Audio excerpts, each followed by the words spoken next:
രണ്ട്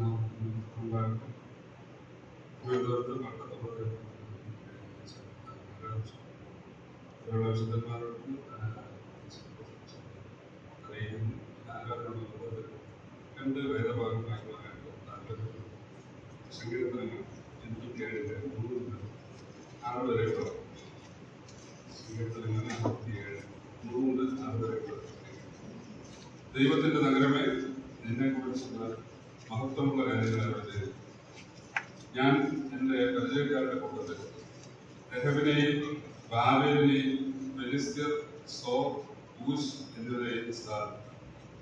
ഇവൻ അവിടെ ജനിച്ചു, ഇവനും അവൻ അവിടെ ജനിച്ചു എന്ന് സിയോനെ കുറിച്ച് അത്യുന്നതൻ തന്നെ അതിനെ സ്ഥാപിച്ചു. യഹോവ വംശങ്ങളെ എഴുതുമ്പോൾ ഇവൻ അവിടെ ജനിച്ചു എന്നിങ്ങനെ ഒരു വാക്യമുണ്ട്. യോഹന്നാൻ എഴുതിയ സുവിശേഷം 19-ാം അധ്യായം 17-18 അവർ യേശുവിനെ കയ്യേറ്റു. അവൻ താൻ തന്നെ ക്രൂശിൽ ചുമന്നുകൊണ്ട് ഇബ്രായ ഭാഷയിൽ ഗോൽഗോഥ എന്നു പേരുള്ള തലയോടുകൾ സ്ഥലത്തേക്ക് അവിടെ അവർ അവനോട് കൊണ്ട് വേറെ 2 ആളുകളെയും ഒരുത്തനെ പുറത്തും ഒരുത്തനെ യേശുവിനെ നടുവിലുമായി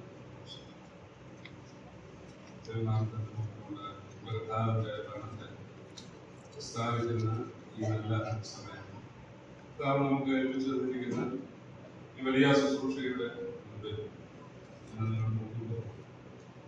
സങ്കീർത്തനക്കാരൻ പറഞ്ഞു വെച്ചിരിക്കുന്ന ഒരു കാര്യം അന്ന് കാണുന്ന ലോകങ്ങളിലെല്ലാം മനസ്സിലാക്കുന്ന എല്ലാവിധ ജാതികളെയും എല്ലാവിധ ജാതി വ്യത്യാസങ്ങളെയും കൊണ്ടുവന്ന് അവിടെ പ്രയോഗിച്ചിരിക്കുന്ന ഒരു പ്രയോഗം എൻ്റെ ശ്രദ്ധയിലേക്ക് വന്നത് ഇവൻ അവിടെ ജനിച്ചു എന്ന് കേൾക്കുന്നു. അവിടെ എന്ന് പറയുന്നത് വളരെ ചിന്തിക്കേണ്ടുന്ന വളരെ സ്മരണാകരമായിരിക്കുന്ന സ്ഥാനത്ത് പ്രയോഗിച്ചിരിക്കുന്ന പ്രയോഗം എന്റെ വിശദീകരണമാണ് യോഹന്നാന്റെ സുവിശേഷം. അവർ അവനെ അവിടെ പൗലോസ് അരയോപകരണത്തിൽ നിന്ന് ശ്രമിക്കുമ്പോൾ അവിടെ പ്രയോഗിക്കുന്ന ഒരു പ്രയോഗം അവൻ ഒരു മനുഷ്യനിൽ നിന്ന് സർവലോകത്തിലും കുടിയിരുപ്പാൻ സകല ഇടങ്ങളിലും സ്ഥാപിപ്പാൻ ജനിപ്പാൻ വസിപ്പാൻ ഒരു മനുഷ്യനിൽ നിന്ന് സകലരെയും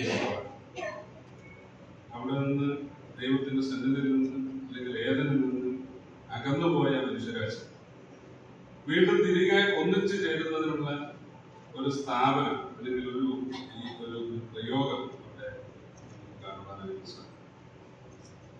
ദൈവത്തിന്റെ സന്നിധിയിൽ നിന്ന് കഴിഞ്ഞ നാളുകളിൽ അകന്നുപോയ സകല മനുഷ്യവംശവും സകല മനുഷ്യ ജാതി തിരികെ ഒന്നിച്ച് കടന്നു വരുന്ന അതിമനോഹരമായ ചിത്രമാണ് അവൻ അവിടെ ക്രൂശിച്ചപ്പോൾ സങ്കീർത്തനക്കാരൻ പ്രവചനാത്മാവിൽ എഴുതുന്നത് ഈ ലോകത്തിലുള്ള സോറ് ക്രൂശ് ലോകത്തിലുള്ള എല്ലാ ജാതികളെയും ഒന്നിച്ചു ചേർത്ത് അവരുടെ പേരെഴുതുമ്പോൾ അവരവിടെ ജനിച്ചു എന്നുള്ള വലിയ പ്രഖ്യാപനം. ഇന്ന് നാം കർത്താവിന്റെ മരണത്തെ ഓർക്കുമ്പോൾ ആ ക്രൂശിന്റെ ചുവട്ടിലേക്ക് നാം കടന്നു വരുമ്പോൾ ഉയർത്തപ്പെട്ട ഒരു ക്രൂശും നമ്മുടെ കർത്താവിന്റെ മരണം നാം നേരത്തെ കേട്ടുകൊണ്ടിരുന്നത് പോലെ നമ്മുടെ സർവരുടെയും സകല രോഗങ്ങളെയും അവൻ വഹിച്ചു, സകല പാപങ്ങളെയും അവൻ ചുമന്നു. ആ ഉയർത്തപ്പെട്ട കാൽവരിയിലെ കുന്നിൽ നമ്മുടെ കർത്താവ് ഉയർന്നിരിക്കുമ്പോൾ അവന്റെ മരണത്തിന്റെ വ്യാപ്തി, അതിന്റെ സാധ്യതകൾ ലോകത്തിലെമ്പാടും വിളിച്ചു പറയുവാനുള്ള വലിയ ദൗത്യം ഈ ലോകത്തിന്റെ ശിഷ്യന്മാർക്ക് ഏൽപ്പിച്ചു കൊടുക്കുമ്പോൾ നാം നേരത്തെ പ്രിയ സഹോദരൻ വായിച്ചു കേട്ട ഭാഗം ഞാൻ ഇടയനെ വിട്ടു, സകല ആട്ടിൻകൂട്ടവും ചിതറിപ്പോകും. അതിനുശേഷം ഇവരെല്ലാവരും ഒരിടത്ത് ഒന്നിച്ചു. അവരെല്ലാവരും ആ ഉയർത്തപ്പെട്ട ക്രൂശിന്റെ ചുവട്ടിൽ എനിക്ക് നിങ്ങൾക്കും ഏത് സ്ഥാനത്ത് ഏത് ലോകത്തിലും ജനിച്ച് വളർത്തപ്പെട്ടവരെങ്കിലും ഒന്നിച്ചു വരുവാൻ ഒരു സ്ഥാപനം, ഒരു സ്ഥാനം,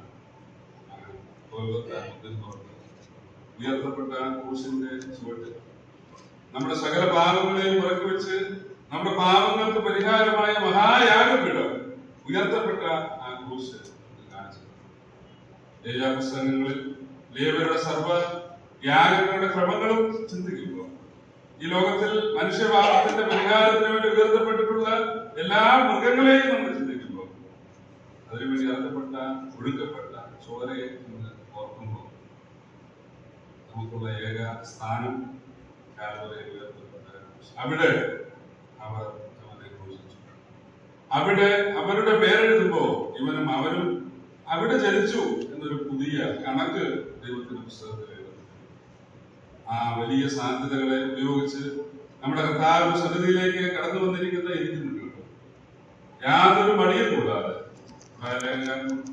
സ്ഥലകാലഭേദം കൂടാതെ, യാതൊരുവിധ പ്രതിബന്ധങ്ങളെയും മുമ്പിൽ കാണാതെ അടുത്തു വരുവാൻ നമ്മുടെ സകലവിധ പാപങ്ങളെയും വഹിച്ച ആ കാൽവരിയിൽ തകർക്കപ്പെട്ട പുത്രനെ ഓർക്കുക.